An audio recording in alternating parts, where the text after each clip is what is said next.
Oops, I think I got a kid digging around in the kitchen. Perfect timing. And we're live. Good evening, everyone. Welcome to, or back to, holy crap, the Vlogcast.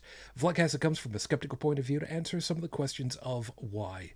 This Vlogcast started as a combination of spite and the Streisand effect because we've got stuff to talk about, and it's not always fun, as tonight will absolutely prove. Part of this is to follow through with the old adage, sometimes the journey is more important than the destination. I'm your main host. I'm known as Shujin Tribble pretty much everywhere. You can find me under that name everywhere. That's Shujin. Good evening. And yeah, before I go ahead and get into stuff, yeah, thank you very much for being patient for the time that I needed off. It was needed and necessary, and thank you for being patient, everybody. Let me go ahead and get you up with everybody at this point. Top left hand corner, North America, Dallin, good evening. Good evening, everybody. And Midwest of the U.S., Bridget, good evening. Good evening. Yeah, at the moment, that's all we've got. Joey, I have had contact with. He's helping family with stuff. It's safe to say that things are a little sideways, but he's okay. I'm, of course, very much extending I hope things are okay for you. I'd really like to be able to talk with him directly, but I got information enough, and I've known him long enough to know to kind of trust him if he says, I'm okay, I'm just checking in. I'm not happy, but I trust him. It's entirely possible that Unrenault Tech might be, what's the word that I'm looking for? Passed out? That's probably a good call at this point. And Joseph, well, it's Oh Dark Stupid in the morning, and he might have missed that we're on this week. It's okay. Don't worry about it. But of course, thank you for being with us, everybody. When you are here with us live, you can, of course, join over on the chat. Stephanie, it's good to have you back. Thank you very kindly. Yeah, as Stephanie's saying, it took me 30 years to get through March without getting depressed. Take the time you need to sort yourself. Thank you. That really does mean a lot. I normally take a breather, I guess is the best way of putting it, during the summer. So instead of doing, oh crap, all right, it's one, two, three, four, four music sets plus HCTV. So 5 shows a week. During the summer, I cut that down to one show on Friday and HCTV. So, normally that's what my summer rolls down to, which, some people think, it's not that big a deal. I was extending myself a little bit too much. So, it is what it is. But in any case, thank you guys. First and foremost, of course, I want to check in, Dallin, you and I, we got the chance of checking in last night, and it's been a little bit of time. So individually, how are you guys doing at the moment? I've been actually doing pretty good. Um, I don't check in here all the time, but as you guys may know, of course, I'm back amongst the working, which has helped a lot. Stress level kind of dropped. Um, my doctor said I should be monitoring my blood pressure a little bit more because he just wants to see how things are doing. And uh, next time he checks in, I think he's going to be pretty impressed because, yeah, stress down, blood pressure way down. But yeah, no, it's been good. Of course, in light of what we're going to be talking about tonight, Yeah, uh, yeah. There's that. yeah, it ticked off, but at the same time, not really wanting to, not being overly stressful. It's like, okay, we this is something, let's deal with it. Fair. And Bridget, how are you holding up so far? I mean, knowing full well that you woke up not too very long ago, as usual. I'm hanging in there. Stress levels back up, but Yeah, it is what it is. Yeah, there's that. For what it's worth, the overall the story that really got everything rolling for us for this week, which I mean, let's face it, the story that we're going to be covering, for the most part, even Dallin was specifically telling me, if Heretic Woman was still here, holy balls, we would not be able to hold Oh, her back. I am half expecting the ghost of Heretic Woman to show up tonight because, man alive. Okay, I know we're still in the intro phase here, but the convention that she came out here for a couple years ago Hmm.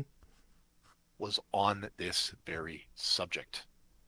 So to say this is in the wheelhouse of you know of the reason she and I kind of got onto this whole thing.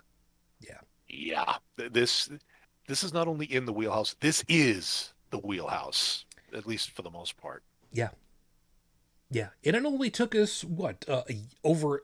It only took us a year's worth of episodes to finally get specifically to the wheelhouse of the goddamn show in the first place. Well, okay, look. I'm teasing just a little bit. You know that. Oh, Teasing. no, not really. I mean, look, some orange dude with really bad hair suddenly pops up, and Okay, yeah, there. how many shows left the wheelhouse because that became a serious problem for a lot of people. I It, mean, let's be honest. yeah, it definitely was an existential threat to the people.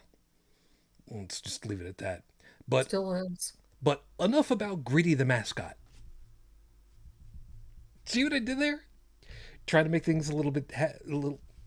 All right, Okay, so but the thing is, was that greedy or was that gritty? gritty, gritty. All right, so before I go ahead and launch into your opening for tonight, your choices for beer. I have a new collection because we got rid of. Okay, so again, kind of going and looking at stuff and going, that looks interesting, as opposed to, yeah, do I think that I'm going to like that? I'm not worried about. I was very specifically staying away from the IPAs because IPAs just tend not to work. I don't know how to pronounce this one. Is it Feinen Feinen Kugels? Feinen Kugels, summer shanty. I'm not entirely sure what that one is. Okay, Oh, that one is the Weiss beer, yeah, natural lemonade flavor. yeah. Now, okay, I can explain a little bit about this one. Oh, you The know fact of the this? situation, well, I know part of it. Okay. The part that was called a shandy. Hmm. This was something. These came up a few years ago, or quite a few years ago. They were more of a beer mixed with just a hint of fruit, like orange or lemon, Lemon to in this add a case. bit Okay. of yeah, to add a bit of sweet or a little bit of tang to the beer, giving it a much lighter flavor. Okay. Actually, trying to take the edge off the bitterness. All The right. one I remember was one called Twist Shandy. It was one that I think Molson did it. Okay. Uh, I liked it, so you might find that one interesting. It's Okay. not summer yet, though, so you can't have it. Well, It's not summer for another 2 weeks. have there been people out on the water in their boats driving around like maniacs and having their boats turn into giant fire brigades? They're early. They're fire brigades. Hey, They It's deserved not it. the 21st yet. It's not summer. Whatever. You know Rich, what? Blow me. Okay, my so my hey, my sister and her husband were out on the lake yesterday fishing and actually caught a few. yeah, they're in Canada on a lake. Why didn't they catch any moose? Because the moose are smart. Also from the Weird and What collection from the Ellicottville Brewing Company, which is actually local. Rice lager, Yeah, Budweiser. craft, craft lager with green tea and pomegranate. That's They a can. that it is a very tall can. It's not quite as tall as Arizona iced tea, but it's damn close. Which I had. Local craft, yeah. A New York craft brewery that sounds like something you'd expect in California. Okay, from the shorter collection, again, pretty design. This one is Cedar Creek Hard Cider State Fair. Now, not exactly a beer, but it was in the same cases, and it's like, okay, you know what? That's kind of cool looking. Take a look at that. I mean, it's cider. You can't go too wrong with that. Cool. Yeah, Yeah. It's hard to go wrong with a cider. Okay, again from the taller can collection, from the K2 Brothers Brewing, Pineapple Tangerine Milkshake IPA. Wait, what? Oh, no. Buckle up. That one's going to suck. It very well might, but And the can is ugly. I mean, what's again, it was the interesting. Interesting doesn't necessarily mean pretty. I've now got one that has a nitrogen ball in it, which means it is the Guinness Nitro Yes. Cold Brew Coffee. Now, we know that coffee beers have not been very successful, but it is Guinness. If Now- anybody's going to do it right, I'm kind of guessing Guinness might. Yeah. You're glutton for punishment. And last, but, well, not least because it's the last of the glass. It's the last of them. Hofbrau Original. Hofbrau Mukin. I don't know how to pronounce most of this because it looks like it's German. Oh, yes, it is. It says beer. So I don't know how to... Wait a minute. I think I've had that one. Have you? Yeah. I didn't mind it. If I remember correctly. No, Didn't just mind it. That is Well, argument. that's a ringing Wow. endorsement. Thank you. I was about to say. Hey. To be fair, Oh, God. I Okay. think I To had be it- fair. I think I had it in Pittsburgh. And when's the last time I was there? Long time ago. Exactly. Yeah. Many beers have passed these lips in the time between. Dude, many beers That passed sounded better those- in my head. Yeah, many beers have passed those lips while you were in Pittsburgh. That's not exactly, yet again, a ringing endorsement. To quote Doc Fairdew. So there are your choices for tonight. We can kind of figure out which one is. Actually, you know what? We should go ahead and figure out which one it should be. Do we have an odd-on favor? The UK shanty is half beer and half lemonade. Yes, Stephanie, that would make quite. You know what? You're breaking it up. So you know what? Maybe that's not such a bad idea. We'll go with the lemonade one. If I can figure out which one it was. Oh, it was the glass, wasn't it? Yes, the summer shanty. There it is. The thing. Okay, I know for you guys it's backwards on your video, but is it feinen Kugels? I think that's a scripted F. Otherwise, it's a really screwed up L. Lunengrug.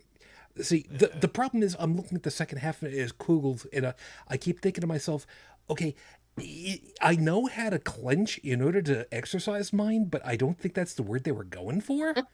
No. There's some no people right idea. now who are just like, what is he talking about? You need to talk to your doctor about that. This, ladies and gentlemen, is why this show will never be monetized. That's pretty much okay. So you know what? We'll go with the summer shanty. Why? Because it's just an opportunity to go ahead and piss off everybody that says it's not summer yet. Mother. No. I don't want to drop it this early.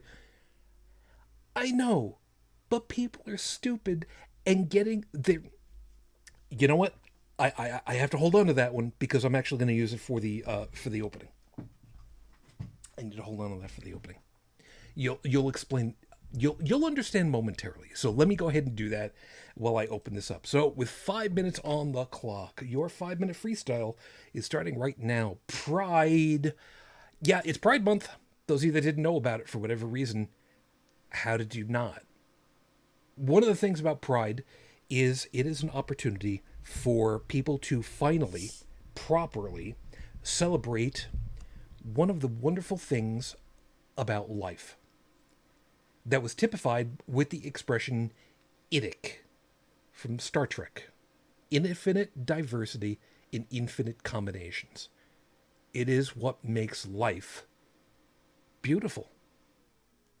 It's, if you were to finally say, well, I don't get those Pollock paintings. I'm one of those people, by the way. I don't get it. It's random. It doesn't seem to have any rhyme or reason. It's just, congratulations, this is chaos with pigment. I don't find that particularly pretty. But infinite diversity in infinite combinations of life is what gives beauty to existence. Pride is our opportunity to properly appreciate those who are part of the LGBTQIA plus community. And if I screwed it up, I'm sorry. Remember, I don't practice these things. I don't usually write anything down, and sure as hell I didn't write anything down yet.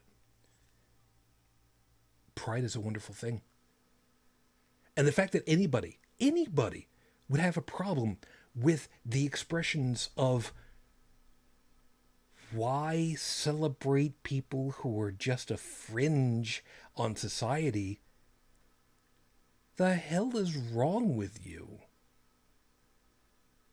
You have parades in order to celebrate Irish Americans or the Irish. It's kind of hard to tell which one it is that you're actually supposed to be, celebrating, in March.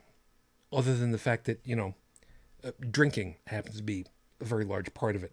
That and the green and orange lenders bagels. I don't get that, but whatever. You've got celebrations for the Italian Americans. You've got celebrations for a whole bunch of different things. What's wrong with a pride parade? Oh, I don't want to have my kids seeing two men kissing. Why? Don't want to have two women kissing and have my kids see. Why? It's unnatural. Kissing is unnatural. Humans, to the best of our knowledge, are the only ones that actually do romantic kissing. And for those of you that are wondering, well, seriously, how wrong, how unnatural can that be?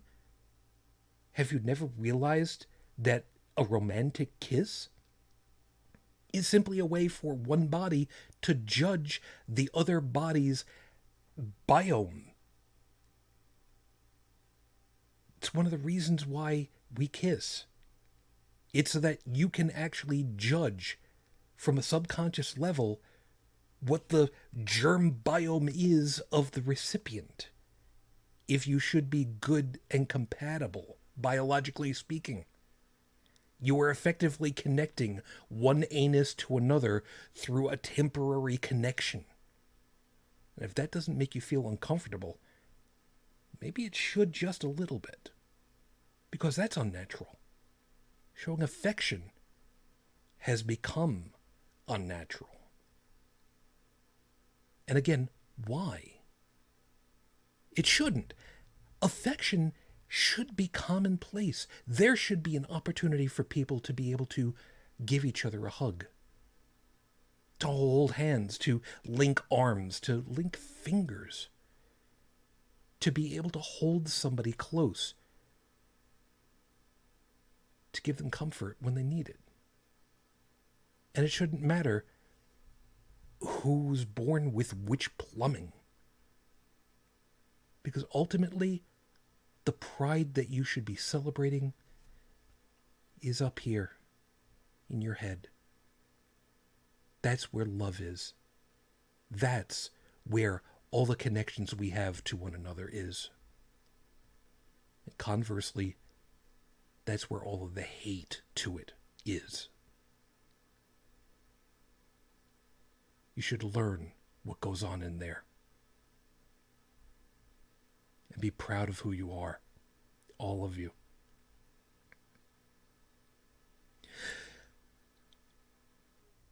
as a sideline to that, really quickly, I just want people to know something that I've said during my music shows this week. I sincerely hope that all of you feel safe, comforted, respected, and appreciated with all of my shows. Always. Not just during Pride Appreciation Months, but always. Because if I'm doing it right, you should. It's episode 363 on the docket. Think of the children. The stories that have come out of Canada are chilling. They're horrific. They are many things. But arguably one of the worst things is they're not isolated. And I say that because it's not just Canada. Dallin and I talked about this, and I'm going to make this really quickly because we got to go into the horrible scopes before we get into the real broody stuff.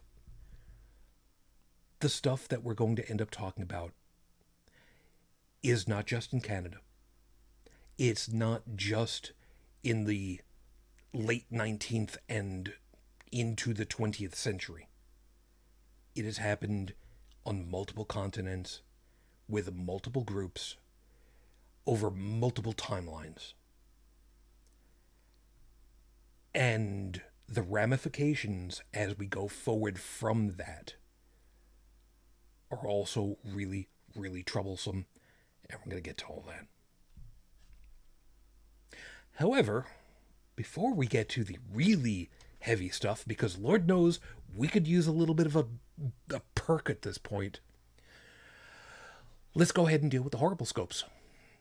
So, for those of you who know what your astrological signs are, great, wonderful. Those of you that don't, copy somebody else's homework because we're not going to help you on this one. And don't worry, it'll be worth it. And the drink, ooh, I did not have any kind of a smell coming off of it when I popped the top off of it, but this is very much looking like what I would expect a lemonade kind of. Huh. Yeah. Says what it does what it says on the tin. It's glass, but first try. There's a band joke I was gonna make there, and I'm not gonna make that joke now because that would be bad.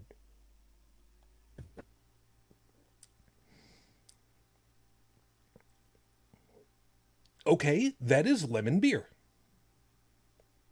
Huh. Truth in advertising. How about that? Pretty much. I guess we'll see how this plays out. Huh? So let's get you rolling over here.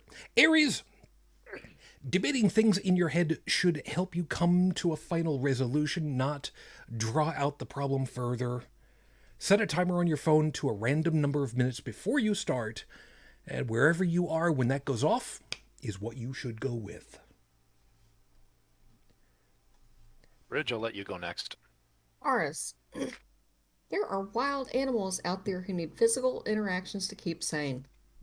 If you seem to be suddenly adopted by such an animal, remember, it's because of how attractive you are to said animal. Conversely, this would explain why you're less attractive to other members of your own species.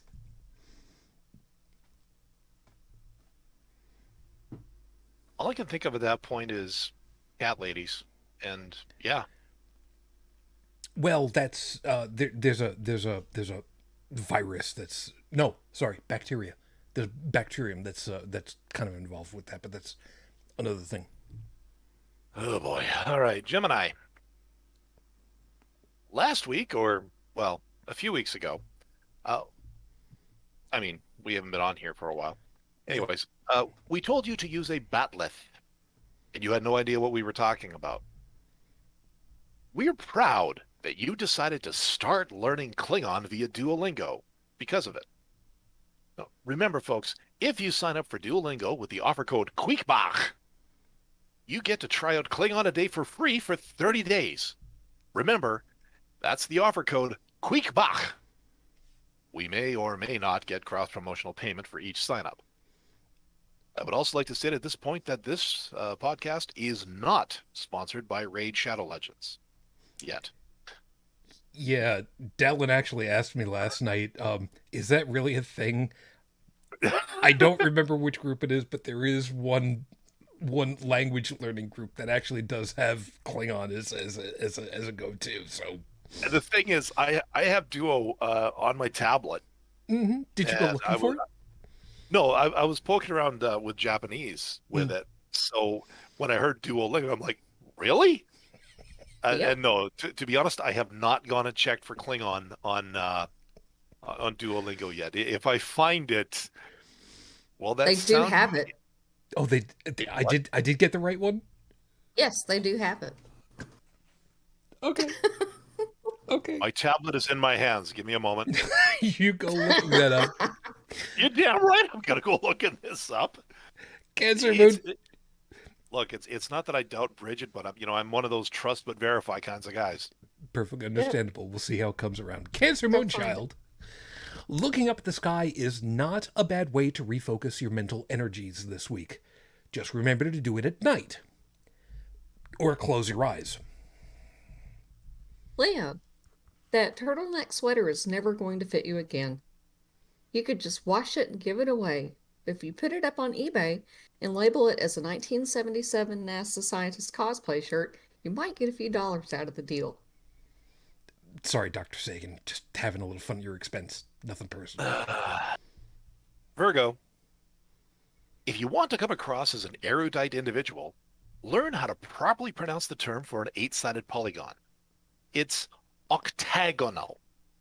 If you don't believe us, go watch the 1981 James Bond movie For Your Eyes Only.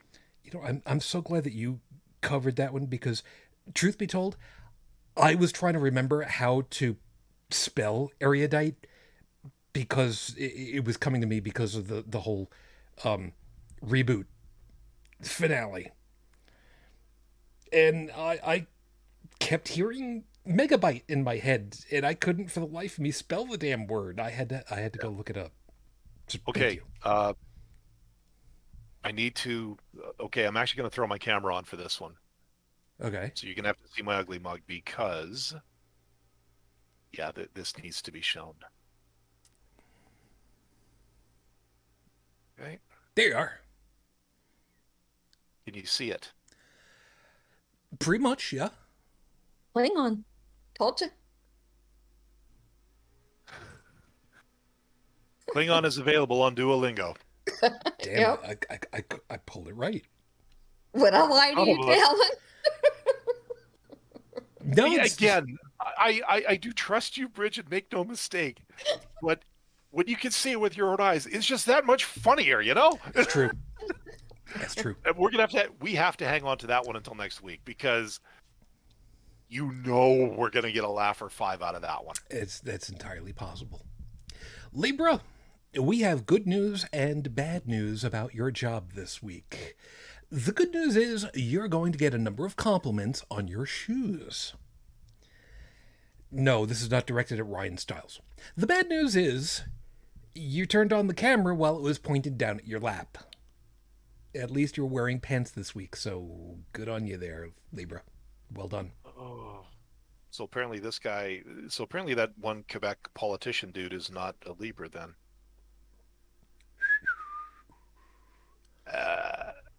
You've heard about this guy?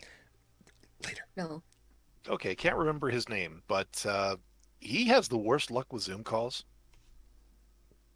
In one, he was naked. Oh, dear. In a closed session of the House of Commons. He apologized. Then the second one, he thought he had his camera off when he went up to go into the bathroom and do his business. The camera was not turned off. Oops. Considering that we had a Supreme Court case where apparently somebody forgot to turn off their microphone when they went to the bathroom and heard a very loud All in the Family first episode flush. Yeah, we can't say nothing about this one. Hey, look, that was just audio. Apparently, this was 4K HD. He had a pretty good webcam. Yeah. H.G. Wells. He Yes. was the father of science fiction genre, for crying out loud. The Time Machine, The Island of Dr. Moreau, The Invisible Man, War of the Freaking Worlds. How did you not get that reference last week? That stuff is all public domain now. Go download a copy of those works and actually read something. Public domain You know, works is a good thing. I was at a book convention and a bunch of authors actually did the original radio broadcast by Orson Welles. Oh, wow.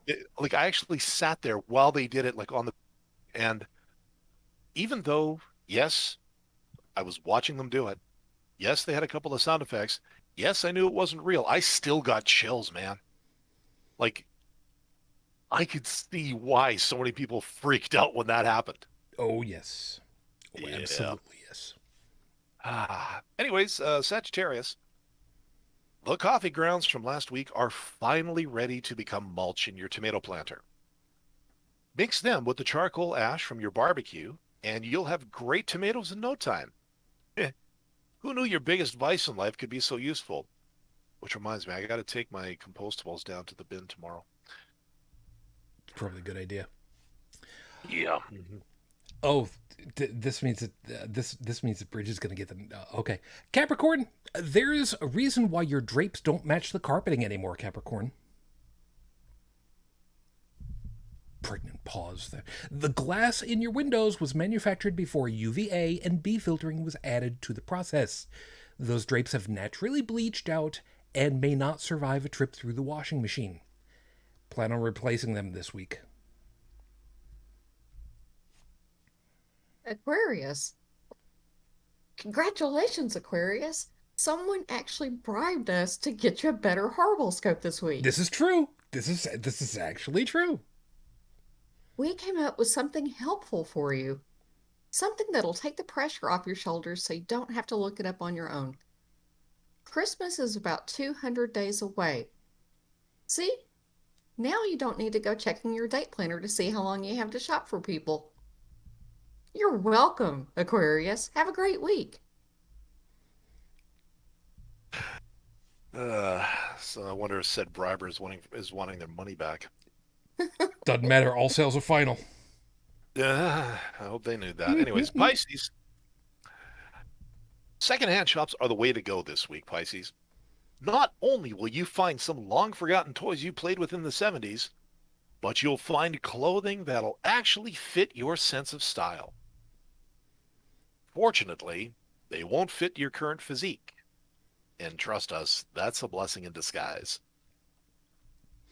And those are your horrible scopes for this week. Remember, if you like what you got and you paid for it, you're one of the lucky ones. If you didn't like what you got and you didn't pay for it, well, you got what you paid for and piss off. I don't care. But if you want to bribe us, you can totally do that. Just let me know ahead of time. And we'll see what the stars have got to say for it. Work from there. So now we have to deal with now we need to deal with the story. Now, like I said, the story itself comes from, well, the one that, if you'll excuse the expression, broke the camel's back, came out from, well, out Downs side of the country, nestled roughly between Calgary and Vancouver, is where this took place. And you know, I heard a little bit about it, and the pieces that I heard were bad, and I went through the rabbit hole of news articles and such to find out a little bit more about the story. And this is one of those situations where I guess maybe it's best if I say we went down so many of these rabbit holes so that you don't have to. But it's probably going to behoove you to go ahead and learn It's a little bit more. yeah, like I grew up. I'm born and raised in this country. I learned a bit about the ancient history of Canada, the people that came, Champlain, Cartier, a lot of these other people, and who settled this land, and some of the conflicts with the Algonquin, the Iroquois, um, the eventual the rise of the Métis, Louis Riel. So I have enough of a grasp of the beginnings in terms of the wars that were fought, some of the things that were done. And that was really all I was taught. And I would dare say that growing up when I did, I would say the quality of my education was a hell of a lot better than some these days, just based on what I've heard. Yeah, and I And can I I can don't, tell you from what I've been able to tell from stuff, your level of education would be on par with or easily in some respects better than what I grew up with, reminding you that I grew up through the 70s and the 80s where the school systems were still well, somewhat reasonably funded, at least out the burbs of New York City. yeah, as did I. I mean, you and I are only a couple of years apart, Yeah, so we both grew up in that era where education was it still good. hadn't been whittled away. Yeah, exactly. But it honestly wasn't until just a couple of years ago that I even learned about these residential schools, which is what we're going to be getting into. A few years ago, Heretic Woman came out my way because she wanted to attend a conference that was being held in Calgary. And I thought it was just another atheist convention. I thought, well, I've been to one, let's go to another. And while there were people there from the atheist community, the larger focus was raising awareness about residential schools and Catholic schools. Also mixed in there was a whole bunch of stuff about death with dignity, assisted suicide and stuff. So, yeah, a pretty interesting tapestry of topics. But the residential school one was news to me, and I was dumbstruck uh, at what I was hearing. But I went away from it, a little more knowledgeable of what was going on, and then this happened. Yeah. Uh, to bring it about, or to bring up some details.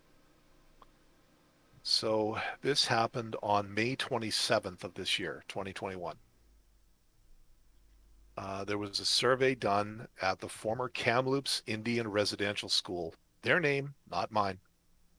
And it recovered the remains, or uncovered the remains of 215 children buried at the site.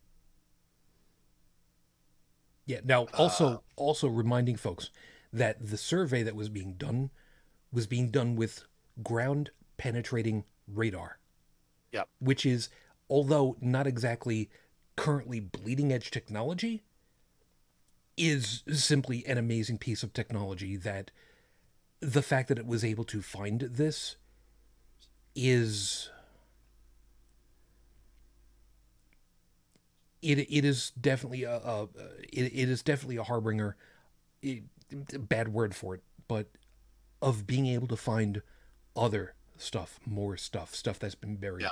stuff that could be very benign, very wonderful, like being able to find ancient Roman settlements in Great Britain that have been covered for millennia, Mhm. but being able to find something like this from arguably within the wait a second, that one opened up in the 20s, I think. No, the 30s. Uh, Let me see. That one opened in the 30s, if I remember right. Nope. 30. The Was it? Kamloops, the Kamloops Indian Residential School, so the one we're talking about, was in operation from 1890 to Oh, 1969, when the federal government took over administration from the Catholic Church to operate it as a residence for a day school. So it was repurposed in 1969 until it was closed in 1978. okay. Okay. My Um, I don't remember no, no, what I no. was thinking. It might have been a different one that I was watching Yeah. other news reports for, because I vaguely remember like 1932, but be that as it Yeah. may, going on. Sorry. Um, seeing having this happen though lit a fire and also cast a spotlight on some stuff that's been going on since 2008 up here. Um, in 2008, uh, what a commission was put together called the Truth and Reconciliation Commission, and its goal um, was to find out what happened with residential schools, as well as to come up with an action plan for the federal government to address grievances from First Nations.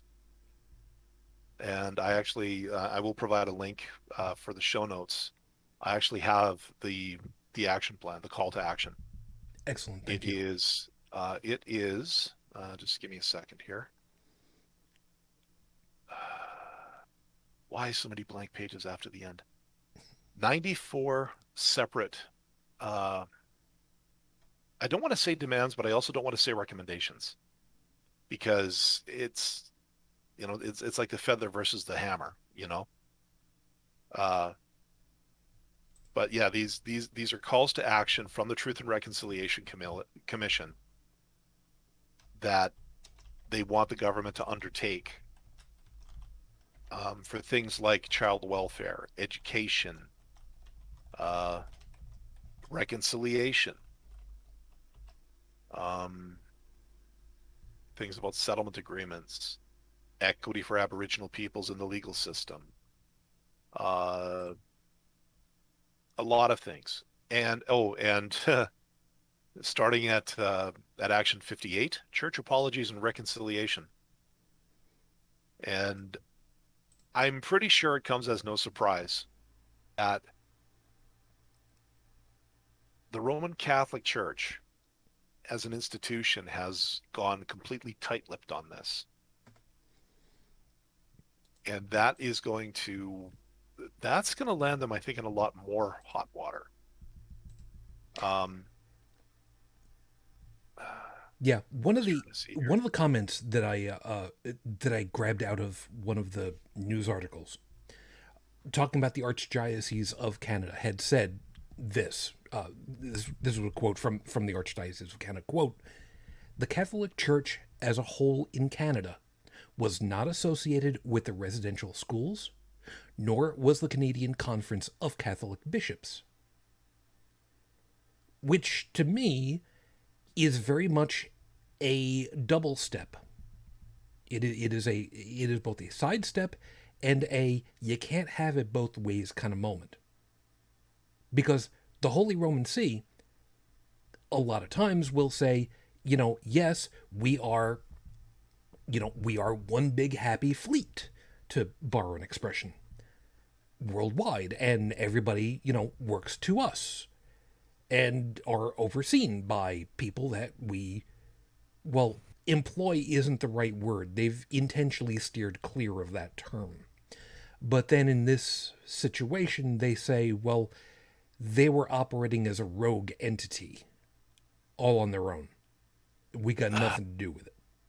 Yeah, and that is their way of kind of trying to cover their butts and distance themselves from a distasteful The word, stain on their the, stuff. the word you're looking for is, the password is liability. Yeah. There's some old people right now who are just like, I get that reference. I get that reference. You're welcome. Yeah. Yes, Betty White is still alive. Last I checked. Shit, now I gotta go ahead and check. Yeah, she's still alive. Thank you. Oh God, I was getting really worried there for a second. Well, if she had died, then Oh, Twitter would have blown up with it. that's true. That's true.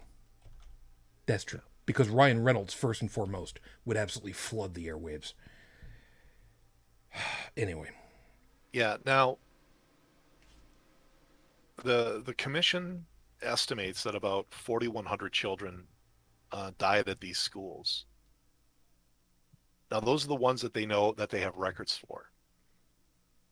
But there has also been a call to the churches to give up whatever records they may have on this. And other churches like Anglican and the other, I think Lutheran was involved as well. I can't remember, but every other one has done their best to cooperate. They have turned over whatever records they can, but the Catholic Church has been unsurprisingly mum on this, and this does not look good for them, especially now that. And here comes the cynical part of me. Our prime minister has actually grown a spine on this, thank you very and kindly. has basically has said to Vatican, we want we are looking for an apology, and we are also looking for you to turn over your records. I actually have a link to one of those articles as well. Let me see if I can find it.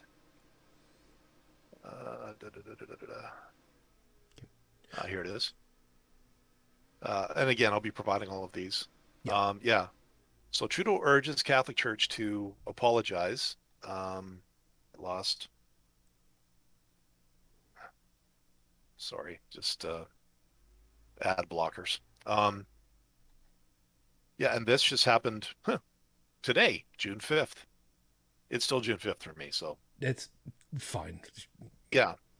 Um, yeah, so far though, Trudeau has stopped short of forcing the church to release the documents, uh, largely because he wants them to, do the right thing.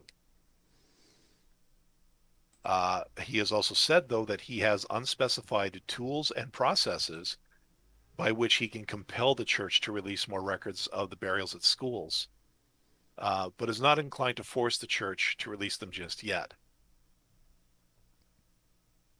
So, yeah, he's doing his best to say, look, come clean.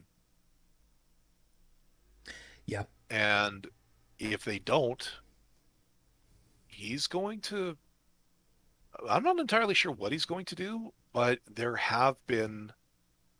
been talk, and there was one that I hinted at yesterday, but it turns out that's not quite right.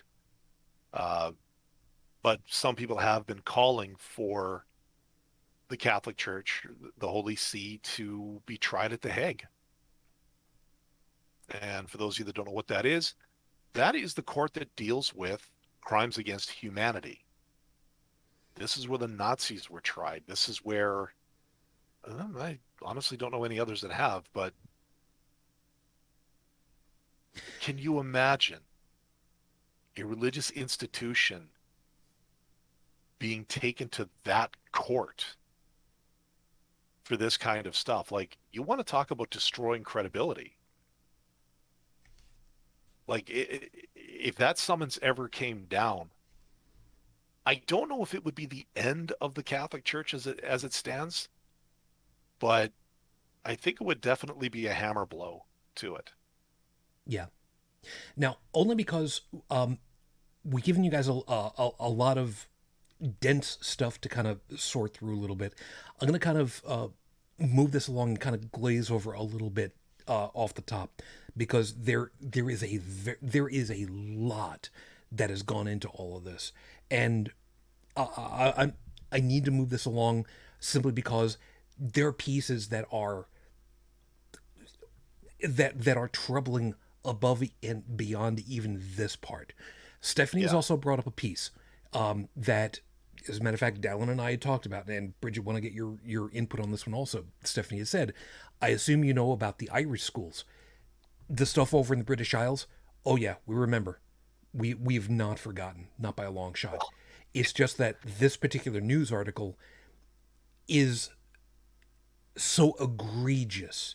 I guess is probably the best way of describing it. In context, it is as egregious as it is. Yeah. From what we've got from the news articles, a century and a half of these sleepaway camps where you are basically going through the cultural equivalent of gay conversion therapy. Over a century and a half, 150,000 children simply never went home. From estimates, we're not quite sure exactly the number, but what we've got so far is 150,000 children never returned to their families in Canada.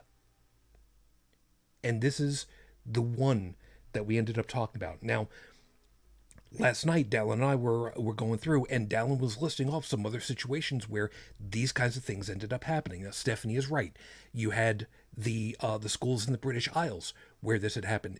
In Ireland, in particular, where infants were basically tossed down a well in multiple locations and simply left to, with any mercy, to simply die instantly at the bottom, if there was any mercy whatsoever. But Dallin had listed off a couple of other situations. You remember what some of those were? Yeah, and I mean, where do you think we learned it from? This was stuff that came up in conversations this week or these past couple of weeks too. Was, you know, we learned about the residential school method because it was a colonial thing. Yep. And yeah, people, representatives, I don't know if it was of the church or from the government, would go on to the reservations and pull the kids away from families, away from culture, away from their parents, away from their families, and put them in these schools. And these were not just, get up in the morning, go to school, and then go home. This was, no, you stayed there. This was an all-inclusive. This was like a university, a bad one. It was a Where you barracks. were, yeah, it was a barracks with a course style that was, I can only really describe as indoctrination.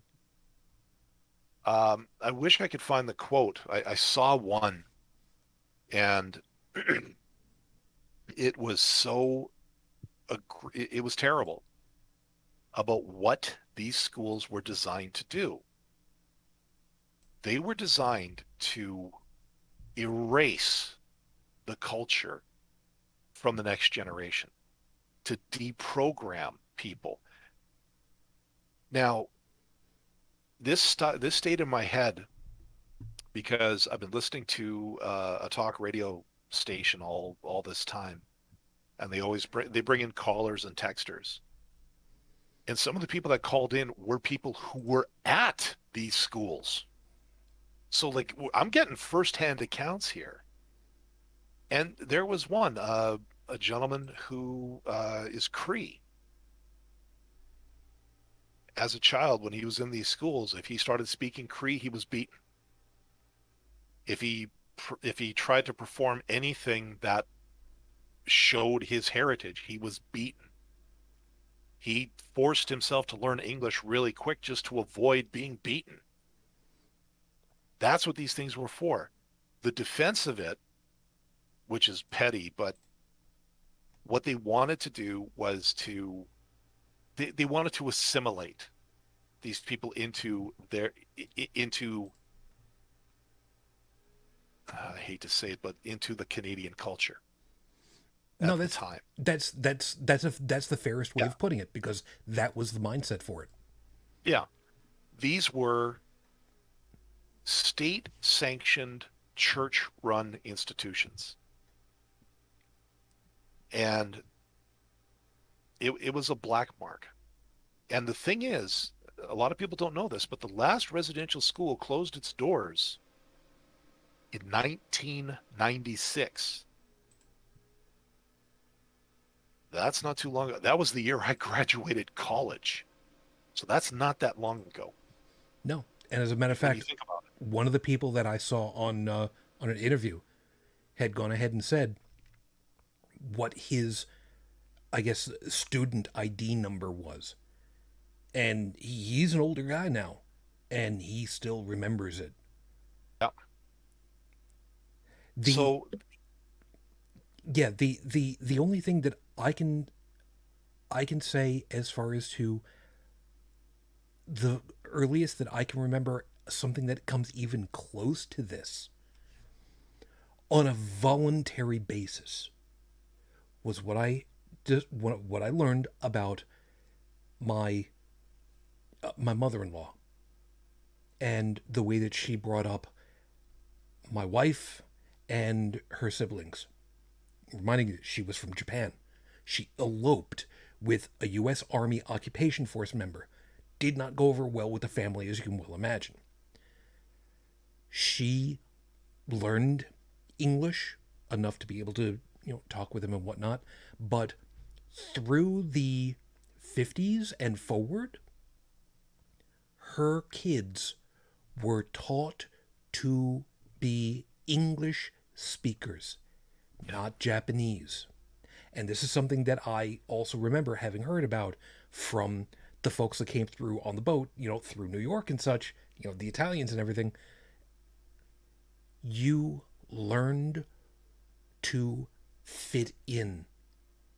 There was no enjoying of the culture that you come through. You were to fit in. Spoke perfect English. You just because your skin color was a little bit different and your eye shape was a little bit different and your hair color might be a little bit different or straighter or whatever, it didn't matter. You should be fitting in and leave everything else back behind. And Dallin and I, when we were talking about this, we were talking about other situations where this happened. The goddamned Crusades, the Spaniards coming over into Central America, the conquistadors pillaging South America. I mean, this is something that has happened time and time and time and time and time again. It's happened here in the United States. We had similar things happen, but we don't really get taught it in school because it's yet again another one of those black marks on society that, well, we don't really want to talk about it. yeah. And there was going back to the convention, Yeah. there was one lady who was speaking, and I think it was either her father or her grandfather was in one of these schools, and it messed him up. Can't imagine why. Uh, to the point where he actually got scared if you spoke to him in his native language because of the programming. Um, One guy in the audience poked his hand up and said, and you're going to love this. He asked, "What's stopping you from, you know, creating businesses or, making something like this person was very, very well written, well spoken. Uh, could see them in just about any line of work, to be honest. Okay. Um, and he just asked, okay, look at you. You're a great public speaker. You strike me as someone who has the potential to be very successful. What's stopping you? What's stopping other people like you?" And everybody in the crowd kind of booed and hissed this person and wanted to, flay him alive. But wait, she held up her hand and said, "That's a fair question." Shut everybody down. I loved it. Because, no, because if someone who doesn't know wants to ask that kind of question, if it sounds ignorant, it's because they don't know. And screaming at them is not going to help your case. And so she said, yes, there is something stopping us, and it was called the Indian Act. So for tonight, I got it, and I will link that as well. This document came into power in 1876. I'm going to read a little bit here because I'm sorry, guys, this is heavy. In 1867, the Constitution Act assigned legislative jurisdiction to Parliament over, quote, Indians and lands reserved for the Indians, unquote. Nearly 10 years later, in 1876, so this is when the act came to power, the Gradual Civilization Act and the Gradual Enfranchisement Act became part of the Indian Act. Through the Department of Indian Affairs and its Indian agents, the act gave the government sweeping powers with regards to First Nations identity, political structures, governance, cultural practices, and education.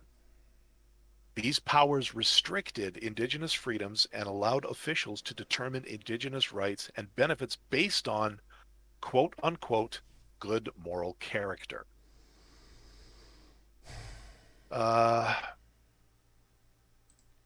Let's see. Wow. There's just so much more as it goes along, isn't it? Yeah, but I do want to bring a few points up because it'll actually be relevant later. Okay, quickly. Uh, yeah, the act also made it illegal for First Nations to practice religious ceremonies and various cultural gatherings. In 1884, the potlatch was banned, which it was a big party, like a multi-tribal gathering. Okay. I think it was actually like, if I remember correctly, tribes would try to outdo each other in how much they'd be willing to give to other people. It's like, I'm more generous than you. No, screw you. I'm more generous. This is the kind of people we're dealing with are the, generous, open, peaceful. Uh, and again, that'll be relevant later. um, in 1895, quote, any Indian festival, dance, or other ceremony, which would include powwows and the sun dance, were also banned. Another amendment in 1914 outlawed dancing off reserve. And in 1925, dancing is outlawed entirely.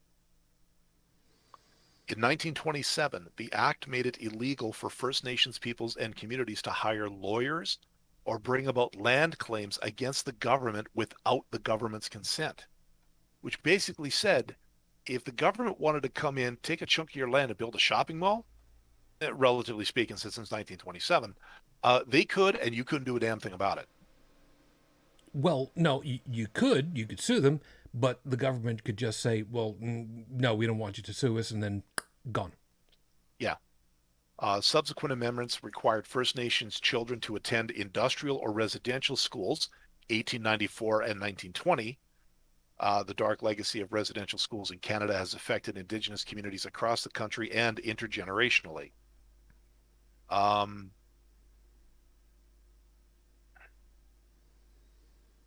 Yeah, there's a lot more, but the gist of it is uh, you stay here, you don't move, you don't do business, you don't work, except where we tell you to. Just a whole bunch of like I'm looking at a lot of this stuff and it's just like, wow. The way it's been described for these schools, if you can hear the disdain in my voice on that one, was that it was cultural genocide, and it's hard It to was. argue with this. It was a cultural genocide on the part of the schools. But looking into this a lot more, it was the schools were a small part of a much larger legacy in which the government is involved. Yeah. Like there's been a lot of hubbub lately about, tearing statues down, especially down in the States. Now, I understand where a lot of that comes from, especially the ones that were put up actually out of spite, Mm-hmm. to show people like, look, this is a reminder of that you should know your place. Like, No, you're what right. what You're right there. yeah, what the hell are Southern generals having statues up in the northern states? I mean, come on. Uh, but we're seeing a lot of that up here too. And at first, I was a little incensed about it because, well, I didn't want that kind of stuff coming up here. Uh, you know, look, you keep your crap down there, okay? Leave us alone. But the more I looked into this and the more I've been reading about it, um, and given some comparisons, I think there's something to it. Like statues of John A. Macdonald, which he was our first prime minister. He was one of the founding fathers of this country. He did many great things to establish this country. Unfortunately, he also did a lot of bad things. I think of the quote from Harry Potter about Voldemort. Voldemort did many great things. Terrible, great. You know, nobody's perfect. And so maybe McDonald doesn't deserve statues. Maybe he doesn't deserve schools named after him because of some of his legacies. One school here in Calgary was just renamed. It was called the Langevin School after a person who apparently was one of the architects of the residential school system. The funny thing is, they renamed it from the Langevin School to Riverside, which is what it used to be called. And now there's talk of, well, we might, we're going to have to consider, giving it a new name. I'm like, why? Riverside School sounds pretty damn cool to me. Just saying. Um, so like the things are starting to happen. And the more I've listened and the more I've, read about this stuff, I'm starting to understand that, okay, we can acknowledge that these people may have done great things to help build the nation, but they also did a lot of bad things to other people. And one person during the week, they actually called in and I don't know if this is going to be. I don't know if I'm tapping on Godwin here, but hear me out. One person brought up the fact that Hitler pulled Germany out of an economic depression in between World Wars One and Two. Is true. He did put the country back on their feet, and then promptly flushed it right back down the toilet when he decided to try to take over the world. But the thing is, in Germany, there are no Adolf Hitler schools of etiquette or whatever. Or The economics. swastika, yeah, the swastika is illegal to possess in that country. Hmm. Um, the salute can actually get you in jail, from what I remember. And has. Yeah, so they've acknowledged that, yeah, we had a real dickhead of a leader for a while. He did do a lot of things to help get Germany back on its feet. And we're grateful that we're back on our feet, but that's as far as it goes. He was part of our past. We understand that, and it's never going to happen again. Like that's been the solid problem. So I think that's a model that any nation should look at and just say, look, yeah, we had these people. We own that. And all we can do is make sure that it never happens again and that we are doing our best to put our best foot forward and to move forward, and still acknowledge the past. And so this Truth and Reconciliation Commission, these 94 calls to action, this was placed at Trudeau's feet just a few years ago. And in light of what happened in Kamloops, he got blasted for this, and rightly so. Yeah. Because, like, how many years have I been doing this show now? Long enough. At least, yeah, four score and three houses ago, I think. Oh, Bridge, and this is probably before your time too, but I made this one thing about this one minister of Indian Affairs. His name was Ovid Mercredi. And I just remember him because he was always in the news.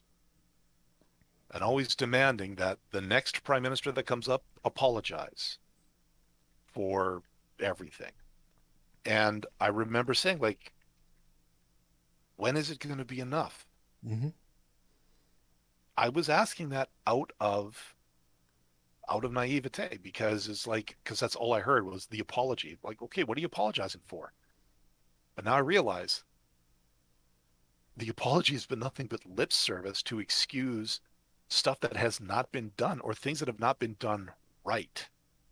Because the Canadian government has poured billions of dollars into First Nations. Uh, I'm going to use the term reservations because I really don't know how else to call it. Some have prospered. The Tsuut'ina Nation here in around where I live, very successful.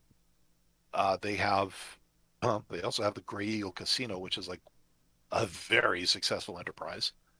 But it's one of the few things that they can do based on this Indian Act.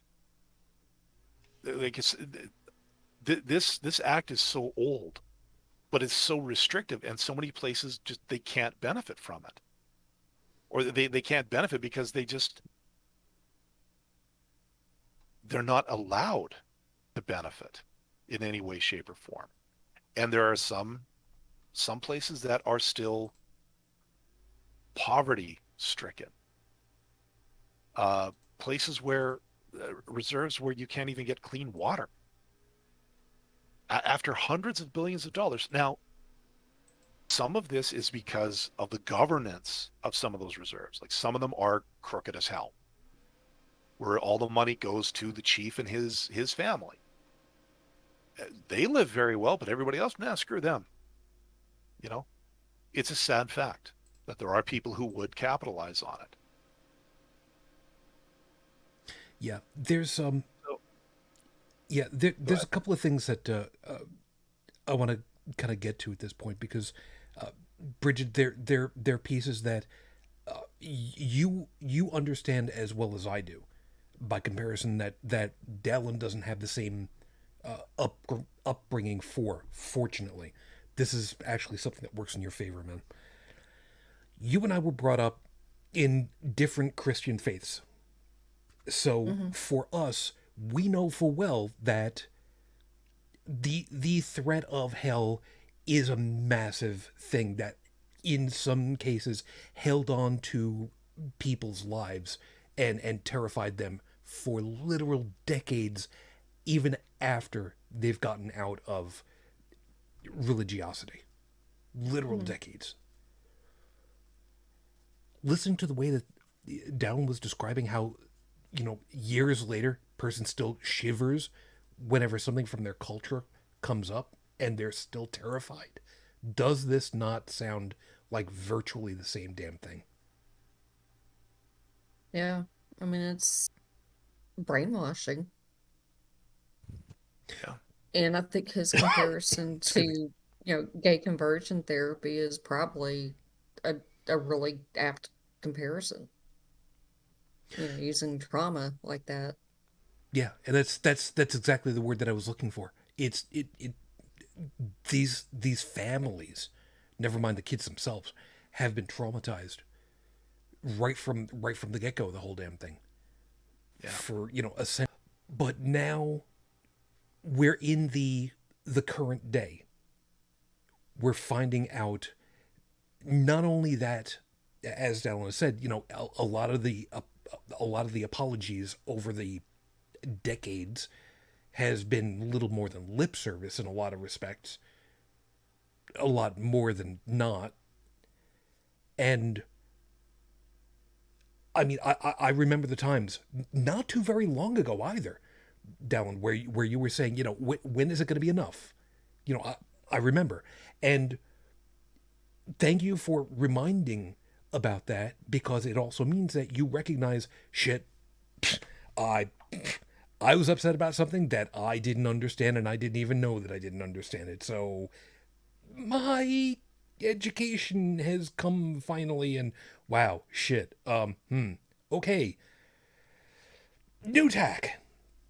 Well, exactly. And I mean, is that not the role of the skeptic or of a scientist Anyone who where, values education, period. yeah, or values knowledge? Yeah. You go with what you have, and when you get something else, you evaluate it, and if you compare it against what you've got, and yeah, if it means that you've been missing something, and that's what it is. It has not been forced ignorance. It has been, and like with a lot of people, just didn't know where to go. Yeah, And you didn't know what you didn't know because yeah, it wasn't given to you.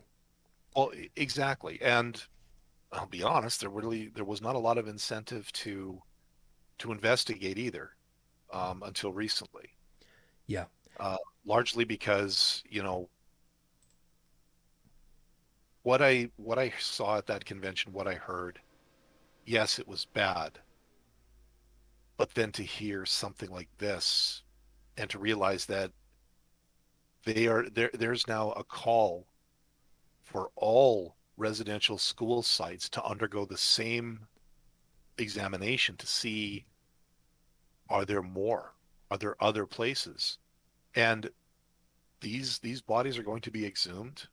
Um, they're going to do their best to get DNA from them and try to get the remains back to the families, or at the very least to the nations, so that they can finally be put to rest. It's going to be painful, but I think it's also going to provide at least a tiny hint of closure to some of this. And the thing is, this is a legacy that there are still people living, surviving from it. Yeah. Yeah. And and again, listening to a talk radio show for the past 2 weeks, because sitting at my desk working, it's just kind of nice to have a little something in the background. And the I'll admit the show I listen to is a little more right leaning on a lot of things. Uh, Largely because I don't really relish the idea of listening to talk radio that's going to call me an ist or a phobe every 10 minutes just because of how I was born. Sad fact. But anyways,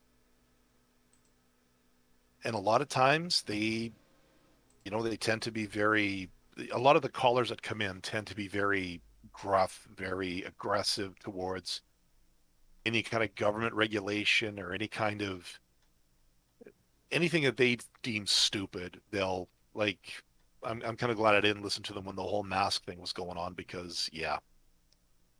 But this time, the people that were calling in were all asking pretty much the same thing.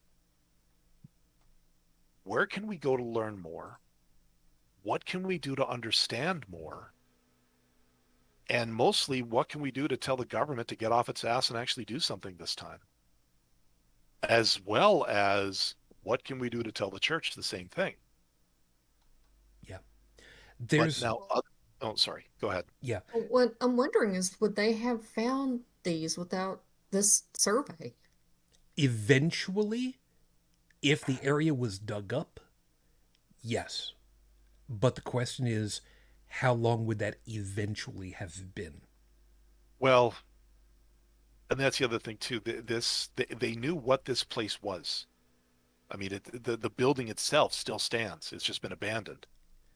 My guess is they were probably looking to develop this area for something, Uh, and you do the call before you dig. At least it's the one thing we have to do out here, because Yeah.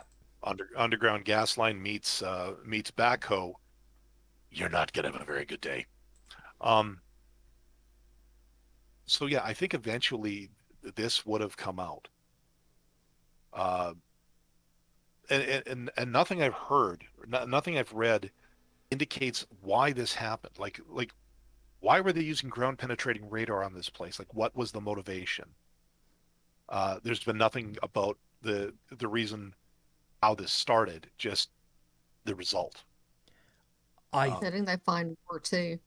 yeah, what's that? Sorry, you cut out a I little bit bet there. I bet when they survey other schools, they're going to find more. Oh yeah. Oh, I don't doubt it. Oh yeah. And the thing is, you know, what I find interesting is that Trudeau, for his part, again, I'm not a big fan of the guy, um, just because he's been kind of wishy-washy on a lot of things. But now, um, if if the Catholic Church goes along with this and does start to release the records, there's a very good chance that the Canadian government itself is also going to get their feet. They're also going to be held to account for this because, well, the church did it on their watch. Yeah, And they at their allowed it. behest. Yeah, the church was commissioned by the government to run these schools because, well, Whatever y'all, reason. That well, doesn't really no, much matter. y'all know what a Jesuit is? Mm. Yeah. Yeah, what they were specialized in. Um, so yeah, by pulling down the church, the government itself is also exposing themselves to potential repercussions. Stephanie, I think that's one of the things that she just asked in chat. Why are they not repealing all the Indian Act? I think this could be the start of it. And I know some of them have been repealed because things like powwows and dances and celebrations, they happen nowadays. Hmm. Uh, and again, that'll be, I know we're going down a pretty dark tunnel here, but I actually do want to, I will touch on some positive things moving forward, but pieces are starting to fall away. Um, and I think we are getting better, or at least we're trying to progress, or we want to progress. We as people want to progress. We as a government, I don't know. Again, it's easy to make a law. It's hard as hell to repeal it, because who wants to give up power, right? Now Um, the piece that I want to kind of get to, and Bridget, the reason why I intentionally want to kind of steer it a little bit differently to the timetables is that, like I said, we've got a really good idea as to what has happened, how it's happened, the discoveries that confirm what had happened, and we know full well that it was by government act sanctioned and then administered by religious organizations and entities. Because it's not just the Holy Roman See, there were a number of them, but we know full well the Catholic Church is neither blameless in Canada, nor are they blameless throughout almost the entirety of its history in anywhere that it had its little tentacles in. Here's the piece that I wanted to get over to you. Knowing what all this is and having it cast the pallor on so many other things that the Catholic Church has done. The fact that the Catholic Church has I forget what the percentage is, 10%, 25% stake in the overall healthcare in the United States. Seeing what they've done and what they won't admit to because they're stonewalling the whole damn thing. And knowing what they've done here and stonewalled it. And knowing what they did in that one doctor in, was it Ireland, that couldn't get an abortion and died because of Yeah. it? Yeah. I have to ask you, I as a layperson to all of this whole damn thing, thinking and conceiving on this whole damn thing. See, I held on to my F bomb earlier. I'm going to use it here. I am fucking terrified of the concept that any religious organization here in the United States should have any kind of control over health care to the people, especially when it is in a for profit enterprise in and of itself. And I want to throw it your way and ask, okay, putting all these pieces and knowing that we've talked about it before, how do you see this as somebody who's got some kind of clue above and beyond that what I've got?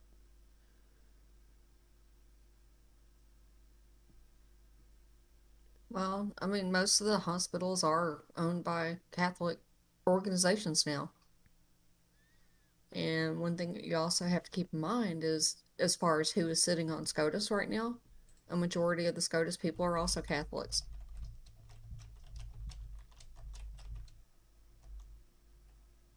So what do you think's going to happen to Roe v. Wade? I've got real big questions about that. Stephanie is also mentioning, by the way, her death. I've forgotten what her name is off the top of my head. I know that I'll re-find it so that we can drop it over. Her death was the trigger that legalized abortion in Ireland. Mm-hmm. I am I am simultaneously grieved and somewhat glad is not the right word for it, but you get the idea that something came of such a horrific situation. Well, and that's where this is kind of leading to, at least I hope, that this physical evidence of the brutality of these schools, I hope will bring about the kind of action that should have been taken years ago. Um, and I just think about like Justin Trudeau is the son of Pierre Trudeau, Hmm. a rather infamous prime minister that we had. Um, I can't remember. He had a hand in this too, in keeping it going because it was still happening when he was around. When I was a kid, this was still going on. Um, so he's got that shadow going over him, and it's been mentioned quite a few times uh, about is he going to be his father's son, or is he going to grow a spine and actually do something? And it sounds like it sounds like the latter. Uh, Yeah, when Dallin and I were talking about it last night, you know, uh, Dallin was saying that it is entirely the expression that you used was that it's entirely possible that from the words that Justin Trudeau has used is that he is effectively willing to let the Canadian government fall on its sword if it means bringing this stuff to justice.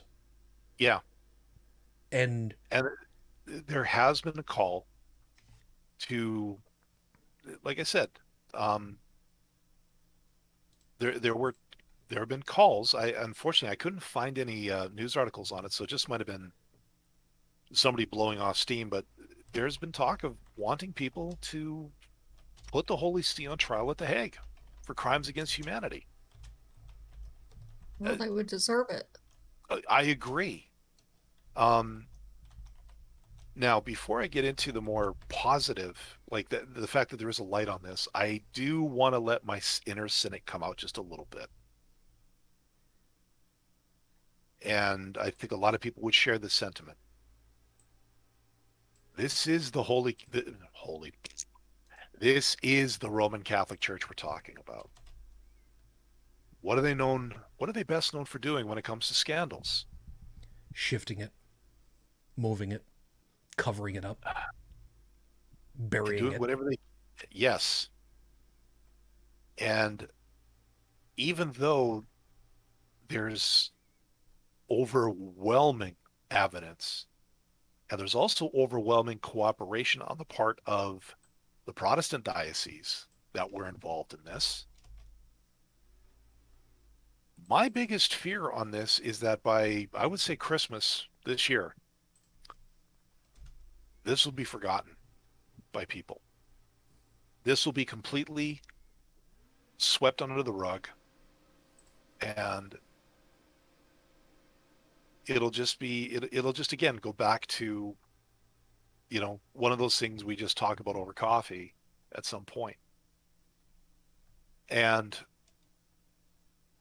that really, I, I don't like that idea, especially on the part of the church that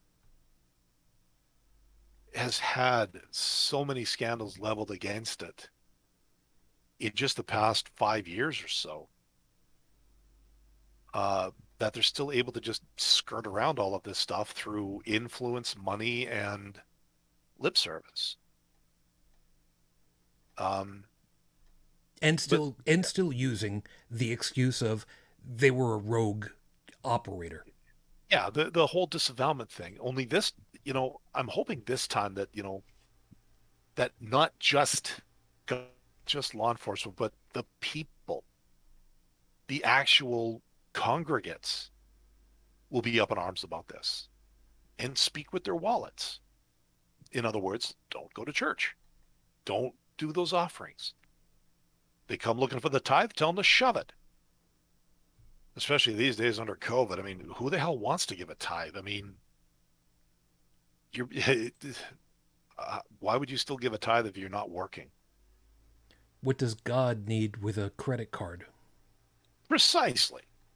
What does God need with my PayPal account? Anyways, I'm not a god, but I could use your PayPal account. Send it over to me. you're lucky I don't know how to curse in Italian yet. Well, without your camera on, you can't.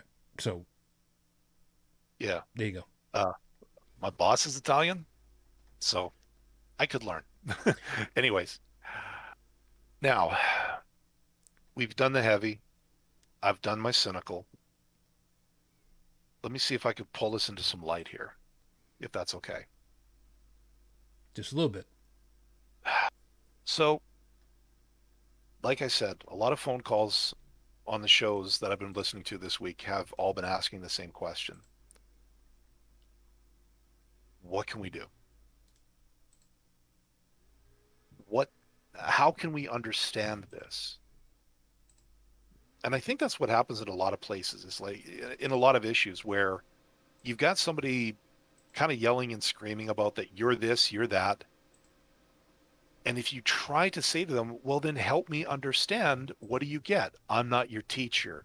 Educate yourself. Okay, give me a starting point. Well, I'm not your teacher. Some of the people that called were members of these First Nations, nearby First Nations. And they have said, here's how you can start. They want to teach. They want to show you.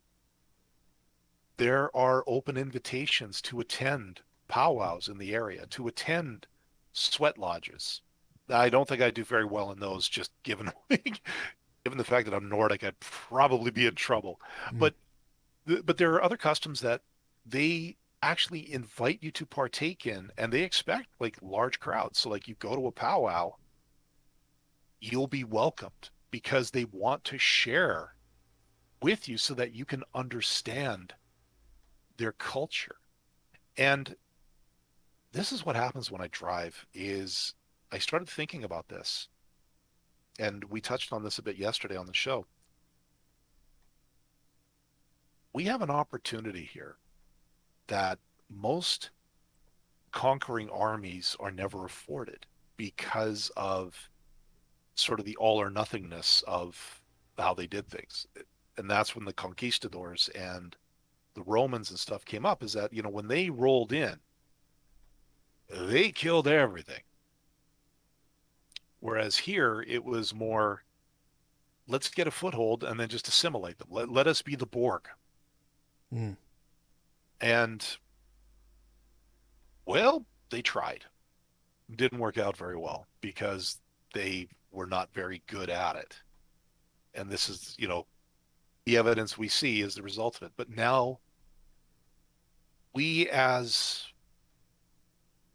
I don't want to say colonizers because I don't like that word, but we as these people, we have the chance to actually explore this culture and see and get a taste of something that was here long before we showed up.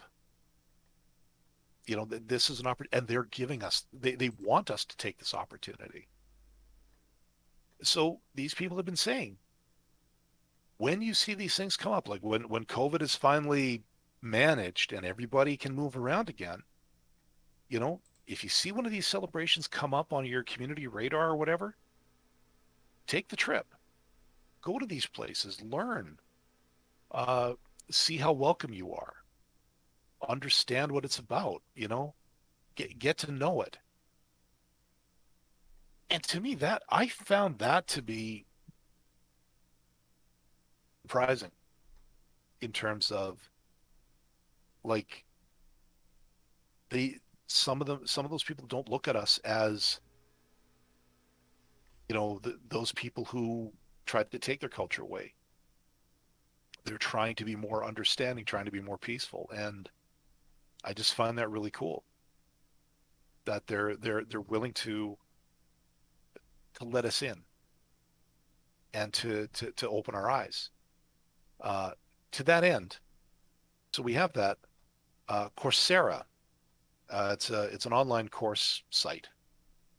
They've partnered with the University of Alberta, and as of yesterday, or well, as of June 4th, let's I keep forgetting time zones. Mm. They have offered a free 12-week online course called Indigenous Canada. And I actually have it pulled up here, I think. Yeah. Uh, just give you an idea of some of the topics they're covering. Uh, Worldview.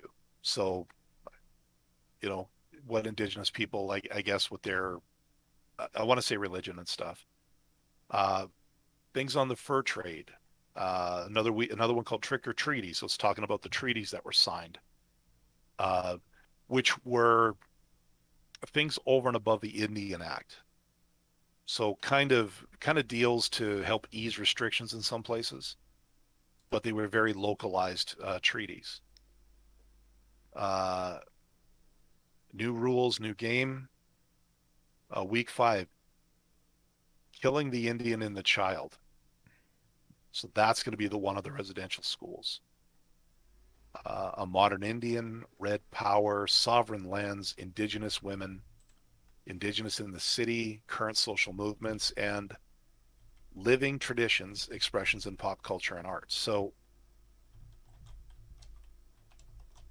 again, this is free for people to get that history that I never got in school, or I only got pieces of and didn't get the rest of because it was maybe not socially acceptable at the time. So if anything's come out of this, I think it's raised a lot of awareness. And I'm hoping that it's something we can push forward with and actually do something about it this time. Yeah, there's a piece about it, Bridget.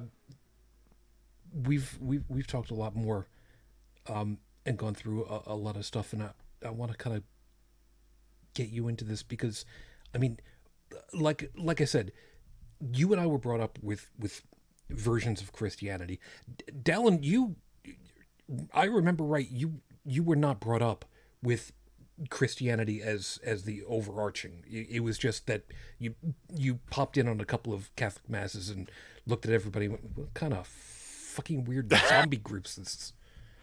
Not quite. Born and raised Lutheran, actually. Ah, okay. Well, Yeah, Catholic light, yeah, right? yeah. Went to church every Sunday. Uh, was confirmed, took communion, went to Sunday school. Uh, Never really attended a Catholic church until one time I went to Halifax, and that was shortly after I found out just how big a bunch of assholes the Catholics were. Um, so was not too crazy about that. And again, saw the rituals, just like, what the hell is this? Yeah, there's that. All right. So for us, we were our upbringing was a little bit more militant than what Dallin would have gone through. Because I mean, let's face it, the Lutherans very the the Catholics would say that they were milk toasty. God, the stuff that I remember growing up with. Be that as it may, for a second, it is hard to look back on this stuff now and see what it is that for centuries the group that we were brought up with, for me, I simply can't believe it in some situations, and I can't believe that there are people who still want to keep ties with an organization like that. And I know for well from some of the other groups, they viewed the Catholic Church as the whore of Babylon, or whatever the hell terminology they were using for it. So, I mean, I don't even know what the question is that I should even be looking at this point. I mean, I Well, guess we had schools like that here too, yes, yes we did, and god damn it. and yeah, but at least the LDS, as far as I know, um, didn't kill any students, but even they had schools up until 2000. And of course, as was mentioned before, they've had gay conversion therapy groups. It's not the same damn thing, but it's the same concept of how to change how people are. Well, I mean, the LDS, I think, was trying to convert them, but they called them, Lamanites, and tried to get them white into lightsome, you know. Yeah, I'll go ahead and I'll say it. They can fucking blow me for that. Yeah. Is it really the whole power corrupts thing? I don't want to believe in that line necessarily, but I don't think it's the power per se. I think it's just racism, just flat out racism. that's hard to argue against. I think it's more the benefits of the power that, like, you look at the church, and again, I go back to the Catholic Church, and again, I mean, I've taken history courses on, like, from ancient times into the Renaissance, the Reformation. I've seen all this. To say the church, the Holy See is wealthy is an understatement. It is a gross understatement.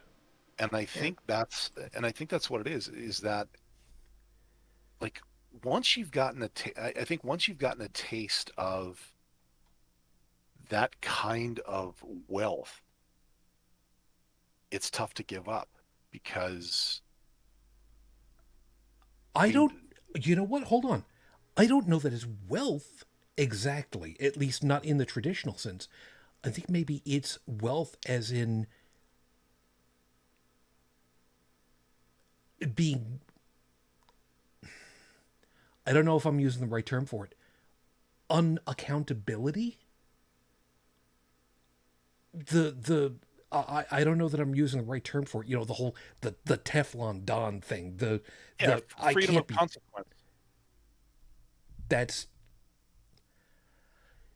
that's the right idea, but there is a certain arrogant level of it that I'm trying to think of, and I can't think of what the right expression for it would be. But be that as it may. By the way, Stephanie's right. If you take the ground penetrating radar and go to just about any residential schools, you'll probably find too much. Hmm. Yeah, if And if this is anything to go by, sadly, yeah. It'll but be in that every one of them.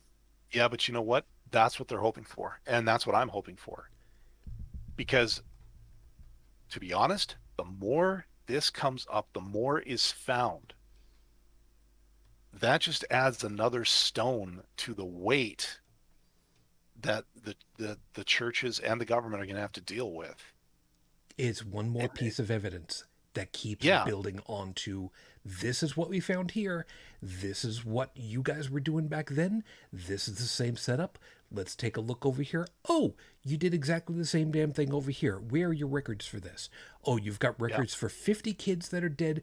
We've got 200 corpses. yeah, Why are there even 50 kids dead in the first place? yeah. Now,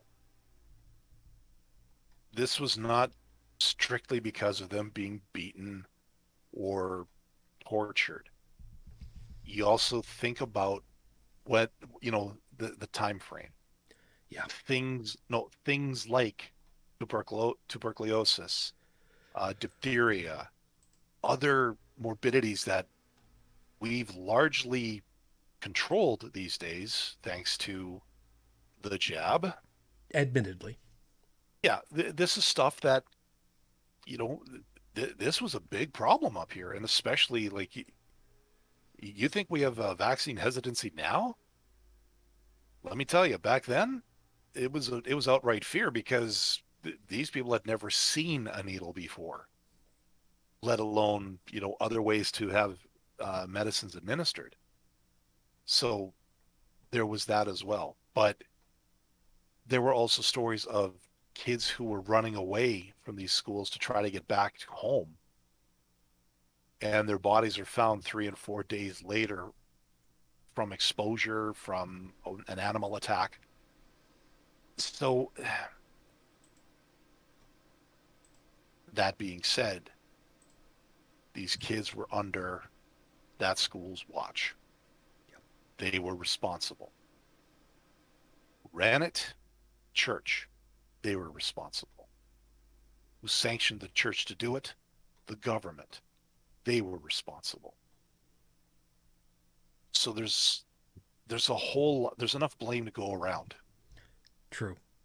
And yes, I understand that this has happened in the States. This has happened in Europe. I also know that if this keeps going, there are going to be a lot of other groups coming out of the woodwork to latch on to this, to air their own grievances. And I don't want that this time, because the more voices of different causes spring up, the more it turns into just white noise where nothing can get done because you're suddenly paralyzed. I want the First Nations to be involved in this. I want this to focus on them. I want us to focus on this. Yes, there are a lot of other groups out there that want a piece of this and that have grievances, and that's justified.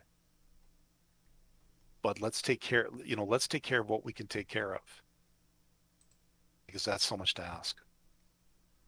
Yeah. Um, Bridget, we're kind of running up against time.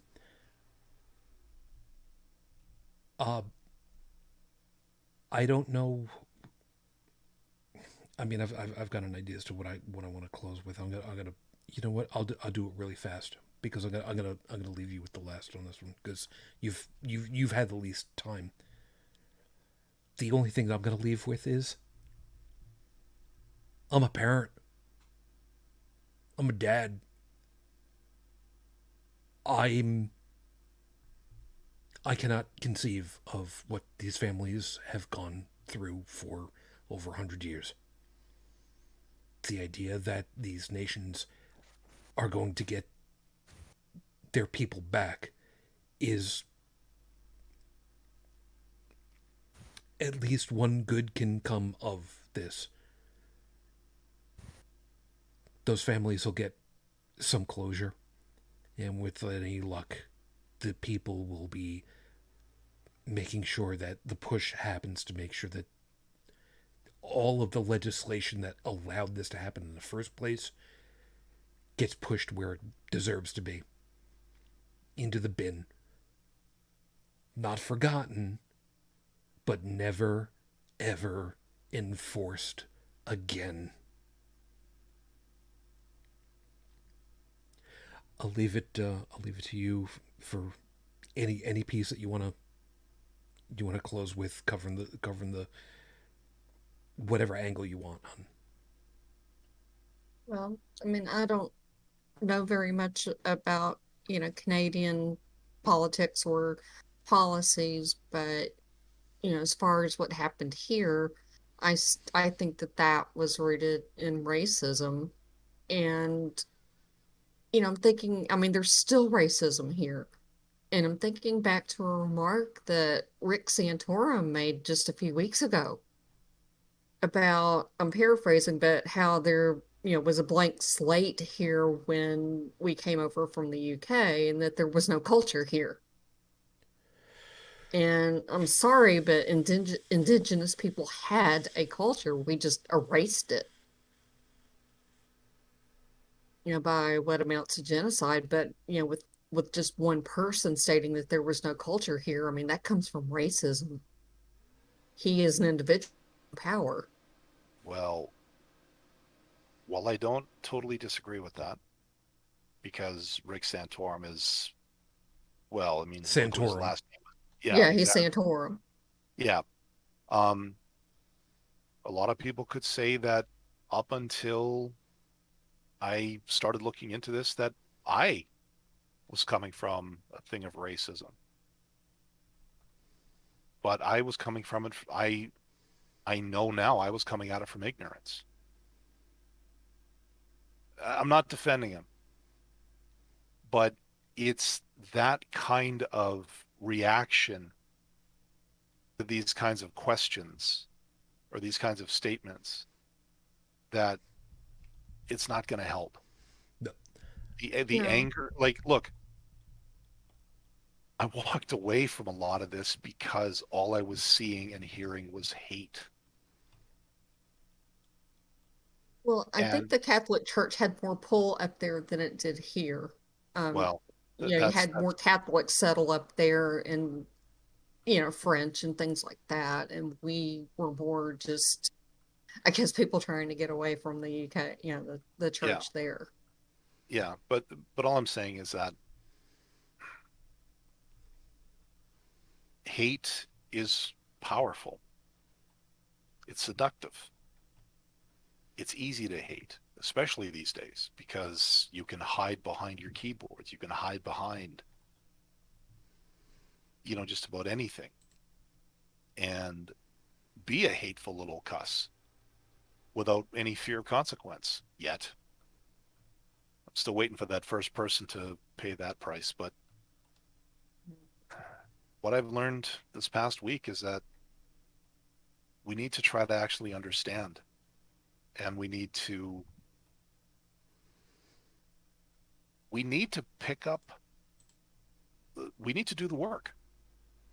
If not for other people, at least for ourselves, to say that, yes, we are armed with this knowledge, that we can go forward, that if somebody asks, we can answer, and not just, yeah, if somebody wants to be an ignorant asshole, fine, walk around them and move to the next one, because you're not going to convince anybody. Yeah. Let me just clarify one thing, really quickly though, Bridget. I think one of the forgive me if I'm putting words where there shouldn't be, but let me ask it then. To me, it would seem like the anger towards people like Rick Santorum who say there was no culture here before the white man came. Yes, it could be born out of ignorance. It could be born out of racism. It could be born out of whatever. But do you think that part of that anger towards people saying that is because of the idea that the notion that why are you saying that you should already know better? You are in a position that you should have known better. Well, to me, it's just white privilege. We have a racism problem in this country. We always have, and I don't see us getting past it ever. I mean, Minimal. it's just perpetuated generation to generation, and it still happens now. There have been some talk of reparations to you know some black people, and seeing as how they built most of this country, then I think they're entitled to it, or at least some acknowledgement of what was done to them. I think it's fair to say, though, that any reparations for any of these situations that we talked about, Hmm. reparations are all well and good, but like Dallin said, if it's just lip service, it doesn't do squat. You Yeah. need to not only give the reparations, help get these communities, these peoples who have been wronged for decades and even centuries, get them the help that they require and have needed for decades and centuries, Yeah. and get the stuff that has been keeping them under wraps off of the law books so that it can't be enforced again. Yeah. Yeah, the will The, is not here. yeah. There's The not the will. the document that I put up, the Indian Act, Mm. that, oh boy, I'm glad not too many people listen to this because of what I'm about to say. Say it and we'll get out. That is a chapter and verse example of systemic racism because it is a written law that discriminates against people based on their race. This is a codified, this is law that says if you are of this race, you can't do this. This is the kind of thing that a lot of people are fighting against. And here, here, right here, we've got an example of it where I can actually show you a tangible piece of evidence, and this crap is still on the books. I'm hoping for not much longer. Uh, did want to leave on one bright note though. Hmm. It was one of the links I threw in our chat. Uh, we were talking about the influence and everything of the Catholic Church. Apparently, there's an author in Italy, uh, Gianluigi Nuzzi. I hope I know I butchered that. A little bit. Uh, It's he, okay. yeah, he's got a new book coming out called Universal Judgment. Uh, he asserts that the financial situation of the Vatican will be in default by 2023. How? Now, the Vatican, of course, is denying that claims, despite recent financial scandals. That being said, Wow. Sounds like they're going to I have to don't. start dipping into their Nazi gold. Yeah, very I'm sorry. possible. Did I say that? I'm sorry. What? Nothing. Or they may have already spent it. Sex scandals don't cover themselves up. So, what that means to the institution going forward, I don't know. Uh, I just thought it was something interesting. I found this when I was looking to see if there was any evidence that Trudeau was getting ready to go to The Hague with these guys. Sadly, I didn't find anything on that on the books yet, but I'm keeping my ears open for this one because there is talk of bringing the international courts in on this. And yeah, pop your popcorn, folks. This could be a fun ride. Not for them, but for us. Fair. I think we've covered as much as we possibly can in the time that we nominally would have. There Yeah. is, it is fair to say that there is far, far and away more that's gone on, that is being discovered now, and that will be discovered after this has gone to press. Not that we use a press anymore. So, like a whole other bunch of stories that we've covered before. Those of you that are listening to this after the fact, please don't let this just be a blip. Please make sure that these things go away the way that they're supposed to by making sure it don't happen again. I'm not I'm not just saying that for Canada's sake. I'm not saying it for the US sake. Humanity does not need this to have happen again. Do the best that you can. We need to get out of here because I've done a really I think yeoman's job of keeping myself together, because as a parent this whole thing is just really been tough on me.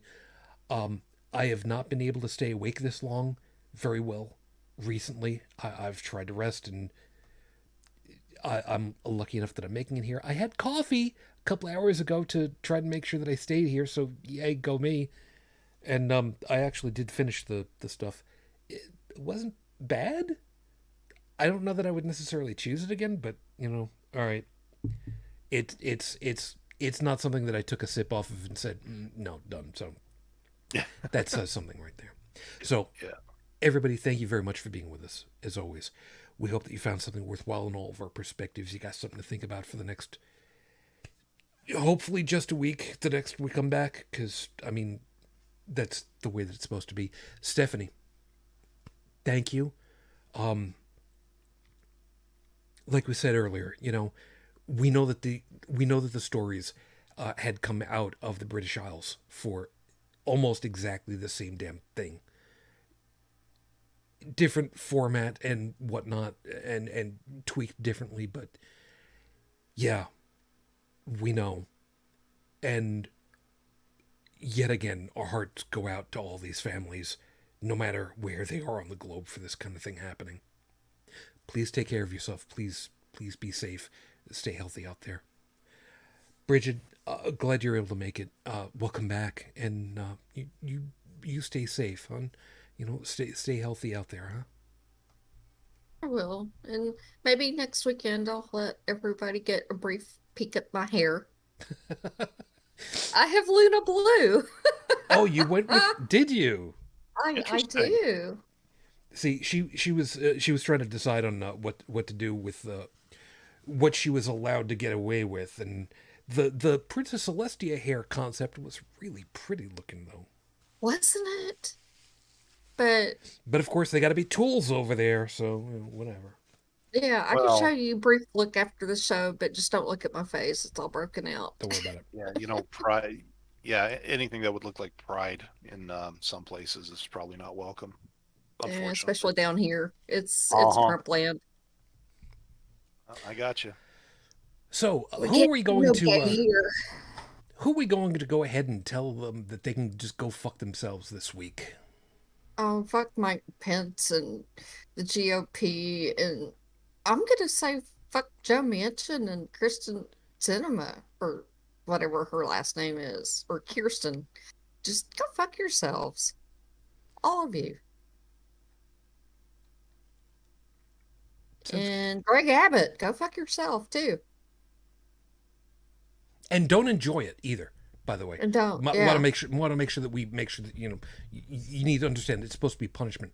Don't be yeah, enjoying go that fuck shit. yourself dry with no lube. That's okay. Now that's starting to get a little aggressive.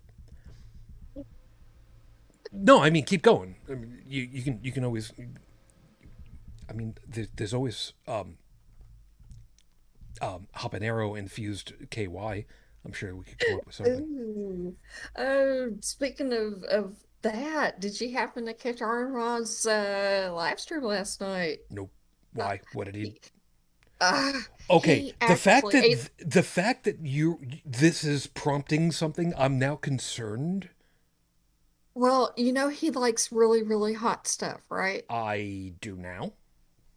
And you were talking about the peppers, and he eats stuff that is just so freaking hot.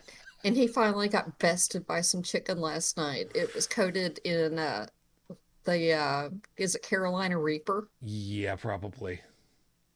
And it was too much for him. which, he eats all the other stuff he eats ghost peppers like they're nothing. So it was just stunning to see something make him cry. Well, how about this? I'm going to drop this one in. This just in. The the searches, the supposed the thing about the ground penetrating radar, Mhm. it's begun. Oh dear. Meaning they're Nope. going looking at new places? Nova Yeah, Nova Scotia. Scotia. Search of former Nova Scotia residential school. So it's beginning.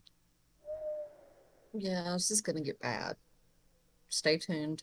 It's all a matter of perspective. I'm going to say it's going to get good. Well, I mean, they're going to find a lot of shit, is what I Yes. mean. And the thing is, this is going to turn into like this is going to go from a molehill of evidence to Mount Everest and beyond. Like I'm thinking Olympus Mons Yeah.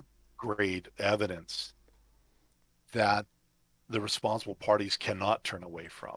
And we have a government that's willing to be culpable Yeah. for the first time in a long time. This That is in going to be a itself. shit show. Oh, it is. It's going to be a shit show. Uh, get the armored umbrellas out because, yeah, the forecast is calling for this ain't going to be pretty. No. But I think coming out the other side of this, maybe something. We'll see. Yeah, maybe we'll end up having to do a follow up. I say have to do.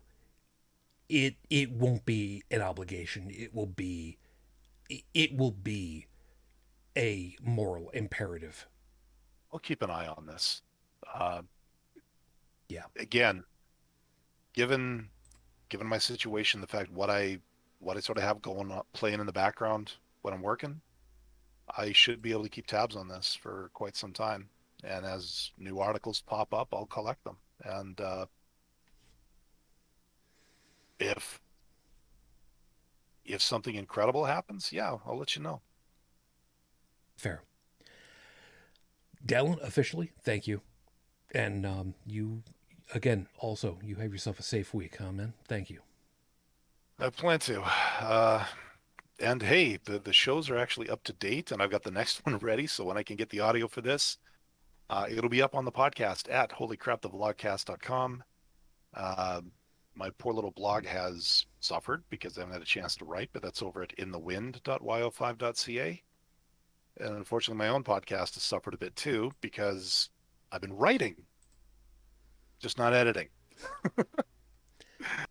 But yeah, if you want to get caught up on that, that's over at kickit.yo5.ca or on podchaser.com. Look for the Kick in the Cast. Thank you, everybody. Thank you ever so much for being with us. Also, again, as I said, thank you for being understanding me needing to take a little bit of time off. I try not to do it, but every once in a while, I have to be reminded with a kick in the teeth, so to speak. I ain't Superman. Or Spider-Man or whatever one you want to use. Personally, it's Spider-Man. I like him better. Please stay safe. And I don't just mean that from the the current medical crisis with everything, which is getting vastly better. I'm glad to hear. It's not nearly as good as it should be by this point, but it is getting better. At this point, it is Pride Month, as was mentioned, to all of our brothers and sisters out there. Please be safe. If you're not ready to go ahead and announce yourself, you don't have to. But we sincerely hope that you stay safe and you feel that you've got a safe place with us. And finally, for those of you that are going to be starting to go out on your boats, even if it isn't summer yet officially, screw you. Please, in all seriousness, I grew up near the ocean. Do not drink and boat. If you fall down drunk on dry land, you bump your head. you fall down in the water, it will swallow you whole. Don't give it that chance. Please be safe. So until next week, we'll talk to you then. As always, I wish you all the peace I no longer have. I wish you the strength that I've learned. I wish you well, my lady. 16 years on, I am still in love. Mwah. Matane Fujin, I love you. I miss you. Dream of me. Until the next time we get together, everyone. As always, good night.